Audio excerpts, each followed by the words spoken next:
I am Melanie Forehand, and our guest star today is Stacy Johnson. She's from the Department of Spanish and the Center for Teaching. So today we're going to be talking about how we can make sure that we are reaching our students.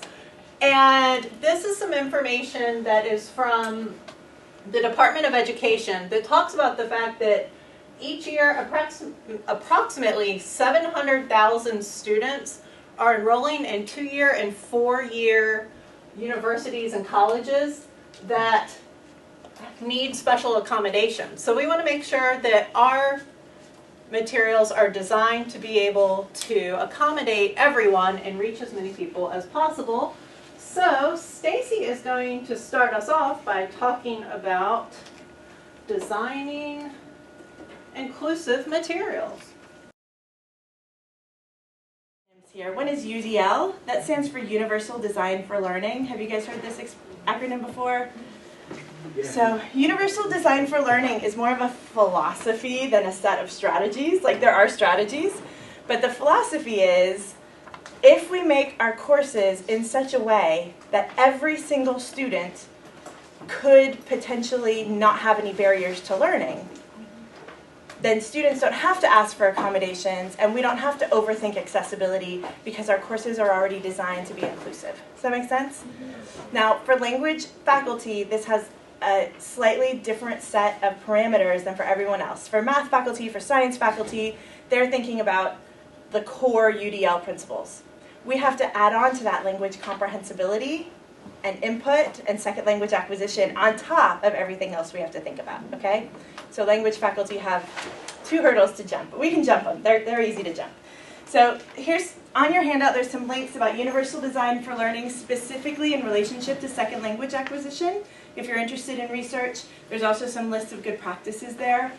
But since I want to make sure that Melanie has a lot of time to get into the specifics of what are the exact strategies and practices you should use, I'm going to ask if anyone has any questions about SLA, UDL, before I jump into actually showing you a few of the cool things Brightspace can do already out of the box. Any questions about SLA? Patrick, you don't have any questions? No. Okay. Anyone want to argue with me? I'm fine with that too. I'm waiting to see the examples. Well, these aren't so much examples. I actually have previewed what comes next, and you're going to get plenty of examples from other people. I'm going to show you what Brightspace can already do, even without us going to any special effort. Okay, so one, have you guys clicked on your name in Brightspace? It can do some cool stuff. One is you can see your course the way students see your course. I don't know if you've seen that.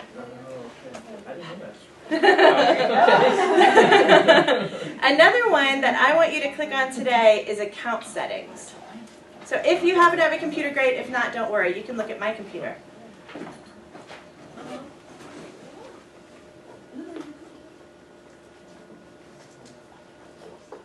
Maybe you can't look at my computer because it's been loading really slow today. So, are you guys like loading slow, or is it just me?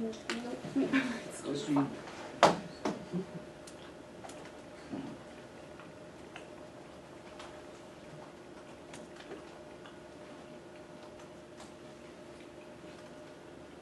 Okay, so under account settings, there are several built-in settings that your students probably don't know are there. We try to tell as many people as possible, and we work when I say we, I mean the Center for Teaching. We work pretty closely with the office that provides accommodations to students, the Student Access Office. So, for example, if a student needs a note taker in class, the accommodations office, the Student Access Office, will provide them a note taker and then provide them with a space in Brightspace where the note taker puts the notes and then the student can receive the notes. And it's a really clean system they have of sort of notes exchange. And the faculty member doesn't even know what's happening. It all runs through the Student Access Office.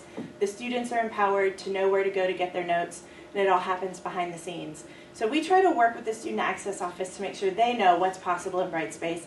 All the same, I find that some of my students don't know these settings are here, and I really want them to. I want them to understand the control they have. So all users, students and faculty, have, oh look, it's up there now, have account settings. One thing that you can do is you can change the standard font size. So you know, in your browser window, you can make your browser window bigger or smaller. But you can also choose your font size inside of Brightspace. So if I want an extra large font size for visibility, I can choose that. No one has to know that I've chosen that. That's only my setting and no one else has access to it.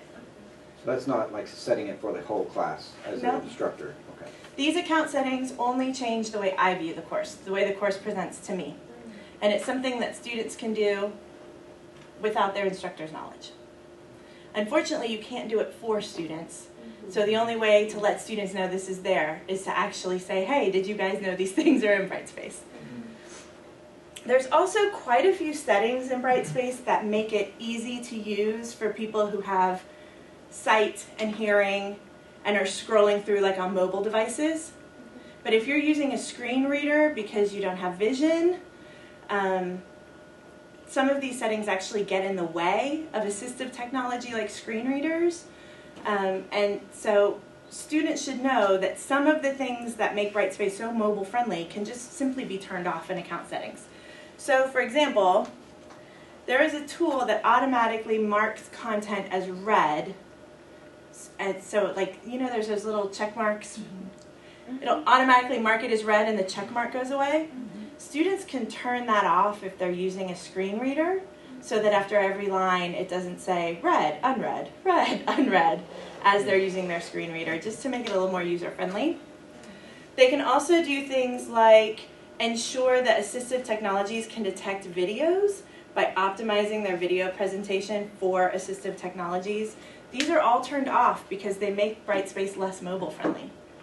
But someone who needs them can go into their account settings and turn them all on. I have never used assistive technology with Brightspace personally, and so I don't know what changes these might have for you or for people who are using different kinds of technologies. And it really is just a matter of finding the right chemistry for the tool you're using. So if you have a student who's using one kind of assistive technology and another student who's using another kind, even two different brands, two different marks of screen readers might need a different combination of this on, this off. So it really is a matter of the person figuring out what works best for them and the tools they're using. There's some more down at the bottom here also for different applications. All right. There's also a notifications tool. Have you guys ever talked to your students about the notifications tool? No. Yes, thank you. I use it also. Good, good. The notifications tool allows students to get certain information from the course sent to them as a text message or an email, particularly for students who are using screen readers and assistive technology where a big, busy course with a bunch of stuff in it, it might be hard to find the important information that they need in the course. Knowing that they have control over some things get sent to me as a text message so that I get them instantly and don't accidentally miss them. Some things get sent to me every so often. If there's an assignment due, I can set a reminder, so 2 days before the assignment due date, I get an email reminding me that this assignment is due. There's all sorts of notifications so that students can personalize their experience and rely on their own personal portable technology devices to interact with the course, instead of relying on a reader and a huge course that the organization may not be what the student expects. Does that make sense? Just a couple more things I want to show you. I'm going to go to the content area. I'm going to click on content.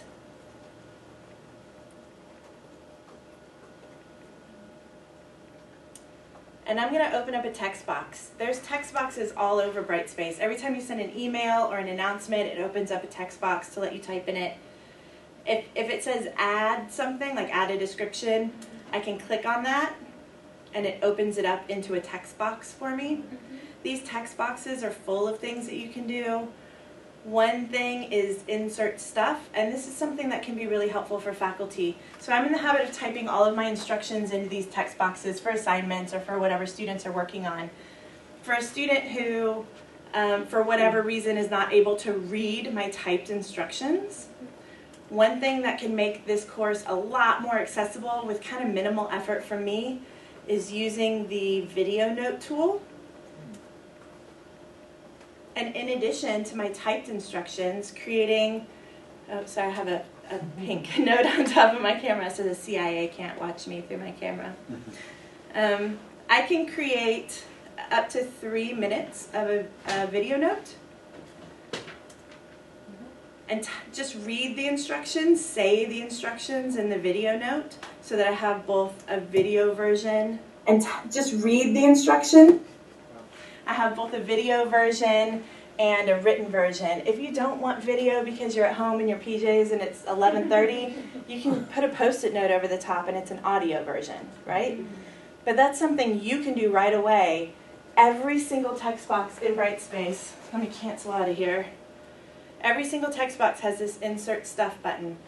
Inside the Insert Stuff button is a video note, so you can always create video versions of your typed instructions.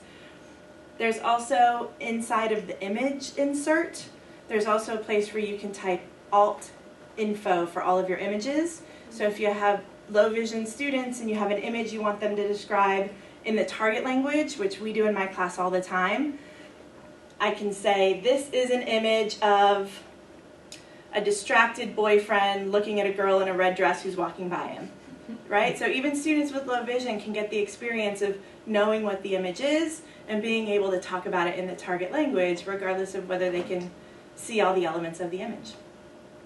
Any questions?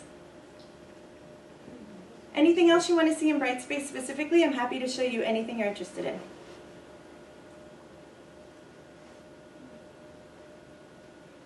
There's several more tools in Brightspace. I think these are like good ones to start with. But if you decide you want to really dig into this and look at your course specifically, look at the tools you're using, and think about how can we make these specific tools more accessible, please feel free to schedule a consult with us. We're going to start talking a little bit about how to format our Brightspace materials. Keep in mind, like Stacy was saying, you have the option to use things like alt text. Screen readers evidently prefer bullet points instead of dashes.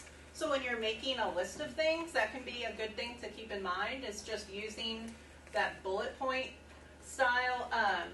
Headings are incredibly important, especially with a screen reader, because that's how the screen reader is kind of chunking information. So if you're able to use headings, that can be very useful. And we've talked a little bit about this when the people from Student Accessibility came, about the difference between putting a link or just having the hyperlink linked to a text.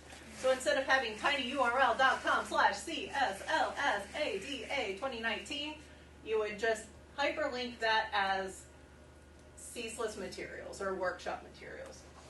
Okay, so when you are creating written documents, one thing that is very important to do is to think about your font size. People that are experts in those fields suggest that you start with 12 as kind of your minimum. One very important thing here at Vanderbilt, I don't know if you are aware, but the ADA guidelines don't like the combination of yellow and white together because it's very difficult to read. And that's a common combination at a school whose colors are black, white, and yellow. So that is why if you ever look on Vanderbilt's website, you'll notice that they are using black on white or white on black. Same idea applies to when we're making materials using a dark font on a light background, or you could use a light font on a very dark background so that there's contrast. We want to try to create images with text descriptions and have headings. Excessive caps can be very difficult for screen readers, as can a lot of underlining, because the screen reader can interpret underlining in some cases as a hyperlink, so that's something to keep in mind. All right, so do you all know how to check the accessibility of a Word document? Are you ready to find out? Okay. So there's actually a Word document in that file. I am going to pull it up here. So here we have our Word document that I have added a panda in the middle of, even though it is a story by Quiroga. All right, so when you are in Word, if you go to Tools, you can go to Check Accessibility. Your version of Word might be slightly different from mine, but under Tools it is Check Accessibility. And the accessibility checker is going to give you a list of suggestions for things that you could change in your document. So, in my document, I have a couple of problems. My first problem that I have is that my picture doesn't have alt text, okay? And it will give you the solution. It says, to add alt text to our picture, we want to select the picture. Then it says that you want to right click. You're going to go to Format Picture. You go over here and you have your alt text box. So here we have a panda with an iPad. So maybe our description would be panda playing with an iPad. Okay, so now we're doing really great on that. We're making progress. The other thing that it suggests is that I have put excessive space here. So if there were a student that had a screen reader, this space apparently is processed as space, space, space, space, space. So very quickly and easily, I did this on purpose. You can just take that out.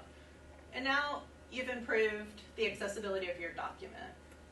Were you able to add alt text into your document? Yeah. In the tiny URL, we have a different document. Okay. It's okay. You can still practice with that one. Yeah. It gives you something to practice with. Alrighty. So I also put a video in case you want to have the instructions. They are there for you. From Kurt Kershaw. He's a certified trainer. All right. So the next thing that we need to talk about a little bit is a PDF. And when you look in that tiny URL file, you will see a couple of different types of PDFs, right? So the PDFs, the one that is PDF example number 2 is an image. It is a very, very dense image. Let's see how it's going. I've had this running for 5 hours now, and this is how much progress it has made because of the way that it was scanned and then it was uploaded. And sometimes PDFs are going to be able to be changed, and sometimes you really should probably just go back to that original material.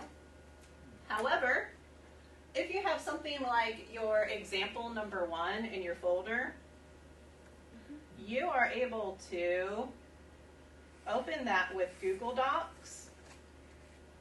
Let's see which one of these it is. And it will open up what was a PDF, basically like a Word document.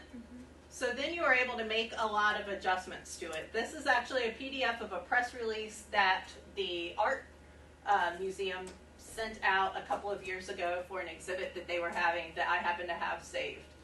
So now we can make all kinds of changes. If you needed to adjust or add in, say, alt text, if you needed to change the size of the font, you can do things like that. Speaking of font, if you have a student in your class that is dyslexic, do you know that certain fonts are actually easier to read than other fonts for that community? Oh, Do you know which ones they are? 16? 14? Oh, it's actually a style of font. So Oh. something like Times New Roman Arial? is not our favorite. Area? Arial is one. Oh. Cambria? The other one that actually is very accommodating for dyslexic readers is Comic Sans. Oh. So it's time to get over your hatred of Comic Sans. Comics. Yeah, Comic Sans. So that's just something to keep in mind. So if we want to change a PDF, you can do that pretty easily in Google Docs. You can upload it to Google Docs and it will modify that for you. However, if it is something that's like a scanned book copy, at some point it may not be able to, and that's just one of the downsides of scanning that kind of stuff. Okay, so how many people have Adobe Pro? Okay, so if you have Adobe Pro, you might be able to make more adjustments, but that requires that you have the software. I've added all of the instructions for things that you can look for. I happen to have it because of Ceaseless. Thank you, Ceaseless. But I know that most people probably do not. Here is a view inside the secret world of Ceaseless. Here is our staff meeting agenda. Okay, I've added a panda again. Okay, so, you know, it looks like it's fairly readable. And if we want to find out how we're doing, we can actually do a couple of different things. So one thing that we can do is we can go up here to File and Properties, go to Advanced under that menu, and we can set the language. And that can be one way to help your students, especially if they have a screen reader, so that the document is set in that language. It has a fairly extensive list that you can use to set the language for your text. We'll do English. Okay. All right.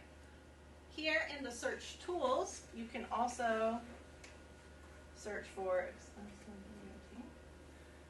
And if you search for accessibility, it will give you a full check, an accessibility report, reading options, auto tagging, and reading order. These are all useful tools for some of the things that we talked about, like being able to set headings, making sure that our pictures have alt text.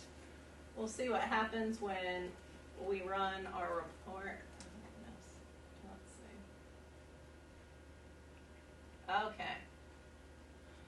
Okay, so this document, it says, this is so small, it's very sad. Let me see if I can make it, I think that part's only to make that part bigger. Yeah, okay. My document has 4 major issues. So we have a picture that hasn't been tagged, we have some title problems. Then in terms of the page content, it notes that it has some tagging issues. I need alt text. I have some tables that aren't formatted well, and I have issues with some of my lists. So that way you have an idea of all of the things that you would need to be able to change in order to make your document set up more appropriately. So you can do auto tagging. If you do auto tagging, it will help you to structure your document, which can be useful. But you have to have Adobe Pro to be able to do that, and that can be a problem. Yeah? I have a question about tables, because I just ran the accessibility checker on an old syllabus I have, and that has a bunch of tables to like organize days and assignments and things like that. And it said that the table was a problem. But you just said now that tables can be formatted differently. So part of the problem with tables, and I tried to run an accessibility checker on my CV to see how it would do. Anytime you use tab, that's an issue. So you actually need to go into the document and set it up to create columns. So rather than a table, you actually need to create the structure in the document. So you probably have to do it on another page, as far as I know, from what I understand. Yeah, because I had put something on my CV about that that the center was working on accessibility and that I was interested in accessibility, and then I thought I probably should check my CV and my cover letters and stuff to see if they're accessible. And the CV, because I had a lot of tabs, had come up with a lot of issues. Yeah, so it's interesting to see how something that is a very common computer technique can actually be a little bit of an issue. All right, so audio and video materials. Like they said when we came for the Student Accessibility Workshop Part 1, and they were talking about rather than having to get out a bunch of apple carts so that everyone can see over the fence, that we can think about ways that we can make it so everyone can see through the fence. So kind of the chain link fence instead of having to get out the apple carts as UDL. Another way we can think about that is when we're doing audio and video. So what we want to make sure we have are captions or transcripts and clear sound. Clear sound, I think, is a less objective standard, but that's one thing to keep in mind, is if it sounds gargled, it's probably going to be a problem. So how can you add, if you have a YouTube video that is yours, how can you make sure that you have captions on your YouTube video? All right, so I am at my account, and I'm going to go to YouTube Beta. And from YouTube Beta, let's see, I'm actually going to go to Creator Studio Classic. Ironically, we go there and we leave. Okay. Okay, so now we are in the Creator Studio. We can go to our Video Manager and it will bring up, hopefully, all of our videos. Okay, so here I have a list of all of the videos that I have in my YouTube account, and you get a real sense of just how much time I spend making videos for Language Panda, right? Okay. If we want to add captions, you can go to Subtitles and CC and the Edit Subtitles. And at this point, you have a couple of options. I have mine set to automatically do English subtitles. If you want, you also have the option that you can transcribe your video and add those. You can make it so that it syncs up.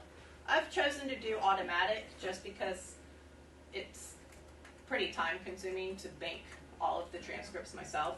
That's a really flattering angle of that picture. So that is how you can add captions.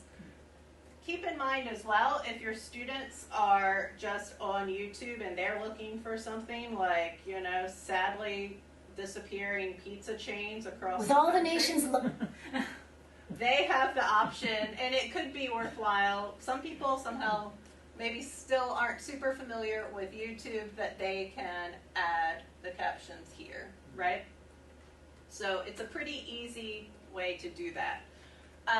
If you're thinking about making something like a video for your students, it could be worth taking the time to just write out your script so that you're able to add that as well.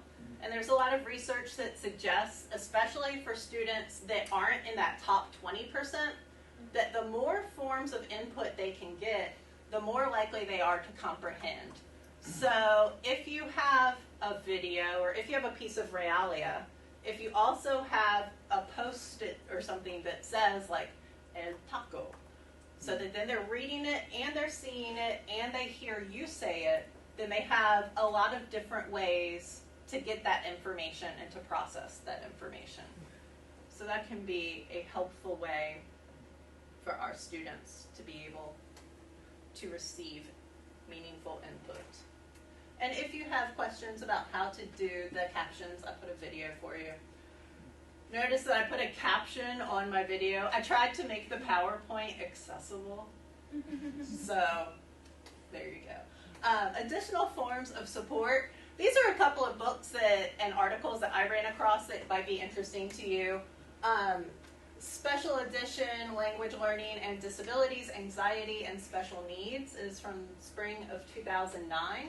Dyslexia in the Foreign Language Classroom. And actually there are many examples of the fact that students may be undiagnosed as dyslexic until they get to the foreign language classroom. And that's the first time that they're really having to think about language, and it will come out more pronounced. And because of those differences in interpretation and understanding, it can make learning a language harder. So you can do different things like Comic Sans, like Stacy was saying, those kind of very traditional forms of textbook activity are actually very difficult for people that are processing with dyslexia, because they're already having a difficult time reading.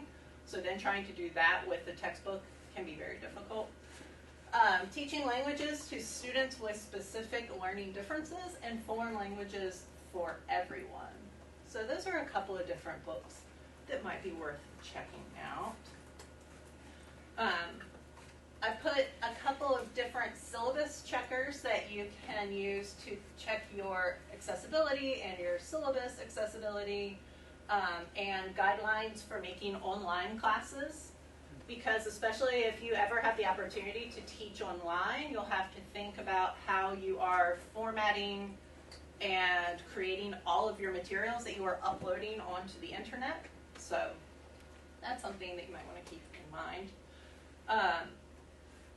Information about checking accessibility for Google Slides. One thing that's really great that I noticed today is this presentation actually at the top has a menu that is accessibility. Nice. So if you want it to speak to you, I think it can. So something that is good to know. Any questions? I know that's a lot of information all at once. Yeah. Thank you so much. No Thank problem. you so much. I wanted to know, what do you do in times when multiple languages are into the one thing that you want?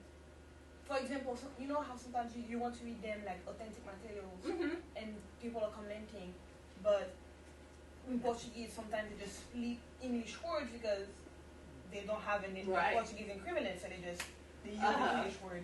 So how do you make it accessible now? Right. So one thing that, are we talking about written? Are we talking about audio or a mix? Both. Okay. Like some videos and sometimes some text. Yeah, I think that if you have audio or video, that's probably a time when that automatic caption generator probably is going to fail you. So at that point, you probably would want to go in. You can actually go into the automatically generated materials and you can edit them. Oh. So you might be able to fix that part. Or, yeah, taking the time to transcribe the stuff. I don't know if people like have sort of a disdain for Microsoft Office products or anything, but it turns out that Microsoft Word in particular is actually designed to be fairly accessible. Google Docs is as well. With Microsoft Office, you can go in and you can do by paragraph. So you'd be able to set the paragraph to French, and then the next paragraph to Creole, and then the next paragraph to English. So that would be one thing that you would have to take a little bit of time to manually go through, but that could be a helpful way to set the language if you have a multi-language document. Thank you. And I'm still learning, so there might be some other trick that I don't know. Other questions? Yeah. Vanderbilt doesn't have a checklist? Vanderbilt is dedicated to reaching all students. And one great way that you can go about that is to meet with the people from the Student Accessibility Office. I know that they are working on a lot of programming right now, and one thing that they are very strong in is that they recognize that students have preferences, kind of like what Stacy was saying in terms of a screen reader. Maybe you prefer one type over another. Maybe you prefer Braille to a screen reader. So they are very good at working with the students to generate materials and to design materials so that they can best reach those students according to their preferences. However, as far as checklists, I think there are other places. I think University of Washington does a pretty good job. University of Minnesota does as well. with creating checklists and materials and guides. So we're getting there.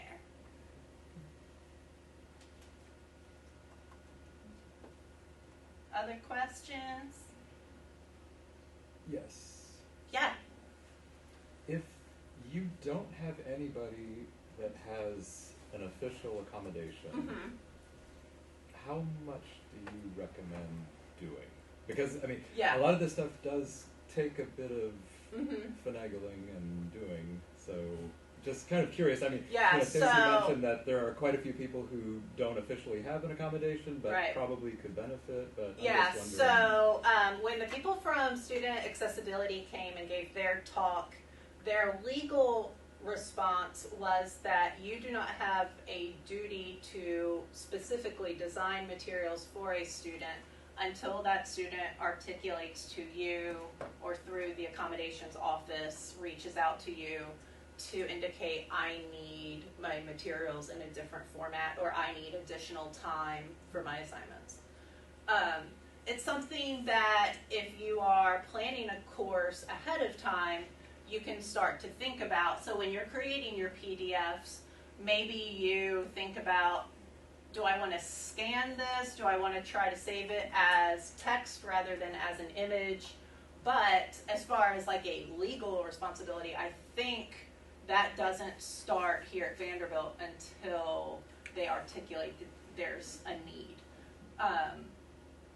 It is something that's time consuming, but I think in the long run, if you start to get into the practice of, oh, let me make sure that I have captions on my videos, or oh, let me make sure that I don't make my poster yellow with white writing. You know, little things like that, I think, move you every step closer to having that chain link fence that everyone can look through instead of having to get out the apple cart so that people can see over the fence. Does that make sense? Yeah, and I know there are kind of small things you can do, and I did not attend the last session, and Mhm. you mentioned something quickly about hyperlinks versus, Yeah. I guess the link that is completely spelled out. Yeah, so I can actually show you. So imagine that we're on languagepanda.com and I say, click here for the worksheet. Rather than having it formatted like this, you can instead, what is considered best practices is the fancy worksheet. And then, goodness, why is this not highlighting? This is so weird. Anyway, I don't know why it's doing this. That's weird. Oh, so it's weird.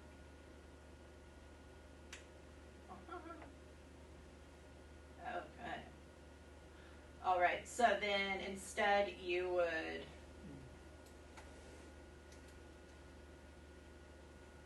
that this is actually the best practice is to just describe in that link what it is. So the worksheet, in this case it's actually yahoo.com, but we're pretending. So this actually, from what I understand, as someone using a screen reader, they don't know exactly what it is taking them to, or it's annoying to hear http://www.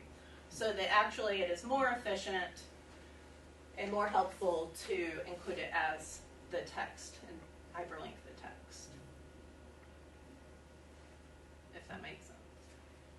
Do you ever find that there are like conflicting accessibilities where where you might have made one accessible, you've kind of created an issue for some other I think there is accessibility definitely the potential for that, particularly because when we're thinking about things like that if Comic Sans is the best font for, say, like a document in terms of like someone that is reading with dyslexia, that maybe trying to format that ends up being a problem or something. I think that there is very much still conflict in terms of some of these things probably contradict each other at times. So I think as long as you're making your best effort, you're moving a step forward.